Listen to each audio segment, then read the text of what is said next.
KGF chapter 3 की शुरुआत होती है रमिका सेन के पीएम ऑफिस से। रमिका सेन को एक ऑफिसर बता रहा होता है कि पिछले 3 सालों से रॉकी ने विदेशों तक अपना बिजनेस फैला दिया था और इंडोनेशिया और अमेरिका में भी उसने कई इलीगल काम किए थे। इसीलिए इंडोनेशिया और अमेरिका की सिक्योरिटी फोर्स भी रॉकी को पकड़ना चाहती थी, पर अब रॉकी मर चुका है। पर इंडोनेशिया और अमेरिका में रॉकी के इलीगल काम अभी भी चल रहे हैं।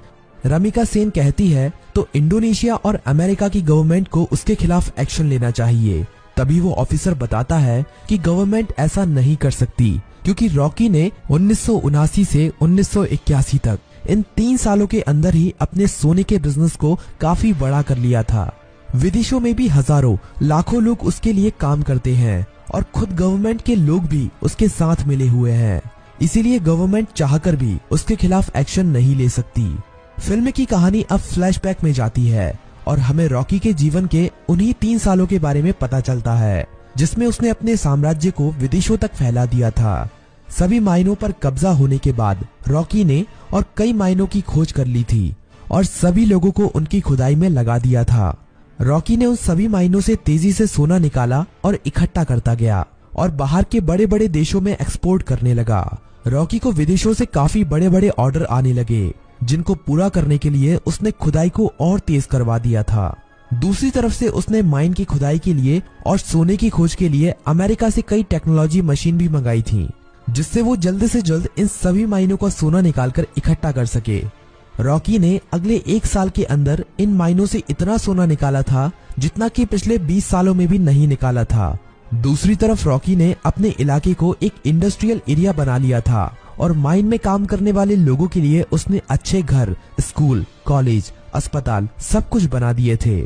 इसीलिए खुदाई करने वाले लोग उसे काफी पसंद करते थे और उसके लिए अपनी जान देने के लिए भी तैयार थे। धीरे धीरे करके रॉकी का साम्राज्य बड़ा ही होता जा रहा था। विदेशों में सोने का एक्सपोर्ट करते करते रॉकी की जान पहचान भी विदेशों की सरकार से भी हो गई और सरकारों के कई लोग रॉकी के साथ मिल गए।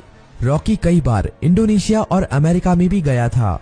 वहां पर भी उसने अपने सोने के साम्राज्य को काफी बड़ा कर लिया था। इस साम्राज्य को फैलाने में सरकार के कई लोगों ने उसकी मदद की थी और रॉकी ने एक गैंग अपनी इंडोनेशिया में और एक अमेरिका में भी खड़ी कर ली थी और रॉकी ने इन गैंग के लिए अपना एक एक लीडर भी बना लिया था और रॉकी उन सभी का राजा बन गया था। इस तरह से रॉकी ने अपने साम्राज्य को विदेशों तक फैला दिया था। अब कहानी फ्लैशबैक से बाहर आती है और हमें दिखाया जाता है कि जब रमिका सेन ने भारत में रॉकी के साम्राज्य को खत्म कर दिया था और रॉकी अपना सारा सोना लेकर समुद्र के बीच में चला गया था, वहां पर रॉकी ने इंडियन नेवी को खुद मैसेज करके उसे मारने के लिए कहा था। तब इंडियन नेवी ने रॉकी के शिप पर मिसाइल छोड़कर रॉकी को मार दिया था, पर रॉकी वहां पर मरा नहीं था। रॉकी का सारा सोना उसी समुद्र की गहराइयों में उसी जहाज में दफन है और रॉकी को अमेरिका के सबमरीन ने बचा लिया था। ये सबमरीन अमेरिका के एक बिजनेसमैन की थी, जिसे रॉकी ने उन 3 सालों के बीच में अपना पार्टनर बना लिया था। रॉकी अब अमेरिका में सबसे छुपकर रह रहा था और वो महीने में कभी कभी इंडिया भी किसी को फोन करता था कि केजीएफ का क्या हुआ, केजीएफ को ठीक होने में कितना समय लगेगा। अब कहानी इंडिया में शिफ्ट होती है और हमें दिखाया जाता है कि सलार केजीएफ के तबाह होने के बाद केजीएफ को दोबारा से खड़ा कर रहा है और जो लोग बच गए थे उन सभी लोगों के साथ मिलकर रॉकी के साम्राज्य को दोबारा से खड़े करने में लगा हुआ है। सलार ये सभी रमिका सेन से छुपाकर कर रहा है, पर बहुत जल्द रमिका सेन को भी इसके बारे में पता चलने वाला है। धीरे धीरे करके सलार रॉकी के साम्राज्य को दोबारा से खड़ा कर देता है और दोबारा से माइनों में खुदाई शुरू हो जाती है।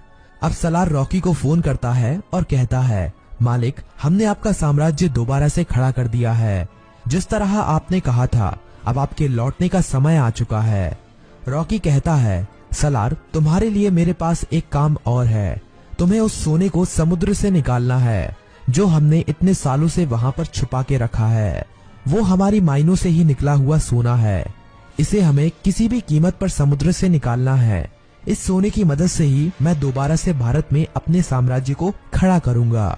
सलार सोने को समुद्र से निकालने के काम में लग जाता है और इंडिया में अब एंट्री होती है रॉकी की। सलार अपने लोगों को कहता है कि मालिक कई सालों के बाद यहाँ पर पधार रहे हैं, उनके स्वागत में कोई भी कमी नहीं रहनी चाहिए। किसी को नहीं पता था कि ये मालिक कौन है। रॉकी अकेला ही अमेरिका से आ रहा होता है। केजीएफ में रॉकी का स्वागत धूमधाम से किया जाता है। सभी लोग रॉकी को देखकर हैरान थे, क्योंकि उन्हें लग रहा था कि रॉकी मर चुका है, लेकिन रॉकी तो अभी जिंदा है।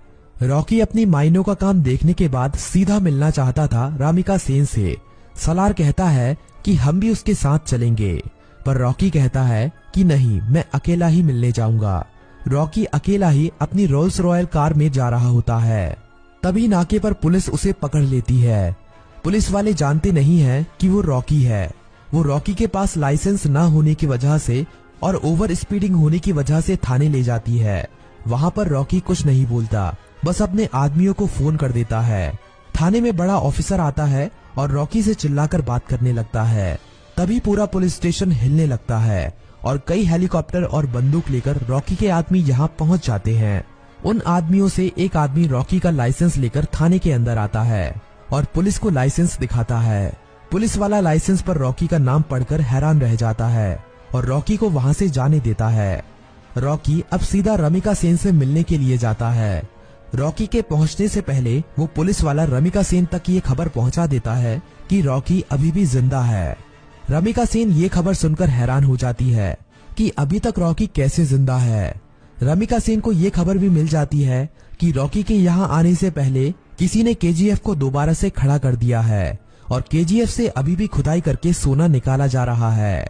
अब पीएम ऑफिस में एंट्री होती है रॉकी की। सभी लोग रॉकी को देखकर हैरान थे। रॉकी सीधा मिलने जाता है रमिका सेन से। रॉकी रमिका सेन से कहता है कि मैंने कहा था ना, युद्ध हुआ तो जीतूंगा मैं, और जीत मेरी ही हुई है। रमिका सेन कहती है कि अच्छा है, तुम जिंदा हो, अब मैं तुम्हारे सामने ही तुम्हारे केजीएफ को तुमसे छीन लूंगी। रॉकी कहता है कि उसकी नौबत ही नहीं आएगी। रमिका सेन रॉकी की इस बात को समझ नहीं पाती। तभी रॉकी वहाँ से चला जाता है। अगले कुछ ही दिनों में रॉकी रमिका सेन की सरकार गिरा देता है और सरकार में अपनी पार्टी को जिताकर अपने आदमी को प्रधानमंत्री बना देता है। रॉकी अब दोबारा रमिका सेन को फोन करता है और कहता है कि अब क्या करोगे, अब तो तुम्हारी सरकार भी नहीं रही। रमिका सेन कहती है कि अब मेरी जिंदगी का एक ही मकसद है, तुम्हारी मौत। रमिका सेन रॉकी के सभी दुश्मनों को इकट्ठा करती है। रमिका सेन इनायत खली से भी हाथ मिला लेती है और जितने भी रॉकी के देश विदेश में दुश्मन थे सभी को इकट्ठा करके रॉकी को मारने का प्लान बनाती है। रॉकी को मार पाना आसान नहीं था। रॉकी जितना अकेला खतरनाक था, उससे ज्यादा खतरनाक उसके गैंग के लोग थे। रमिका सेन को इंडोनेशिया और अमेरिका की गवर्नमेंट से भी सपोर्ट मिलता है, लेकिन रॉकी जानता था कि रमिका सेन उसके केजीएफ को तबाह करने में अपना पूरा जी जान लगा देगी।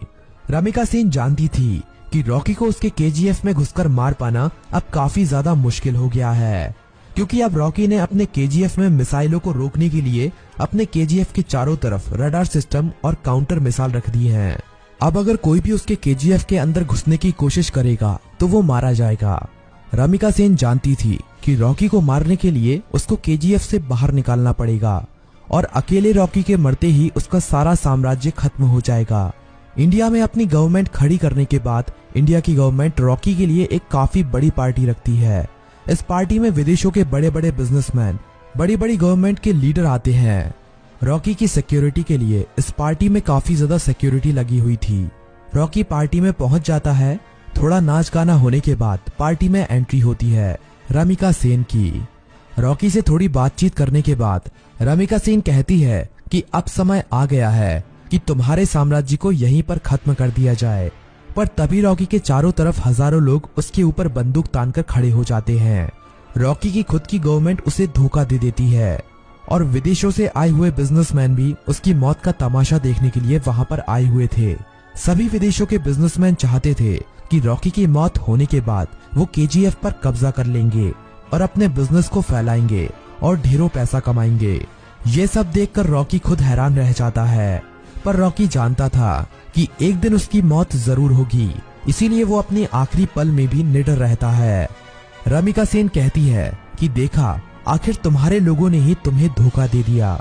इतना कहते ही सभी लोग रॉकी को गोलियों से भून देते हैं और रॉकी की मौत वहीं पर हो जाती है और फिल्म यहीं पर खत्म हो जाती है।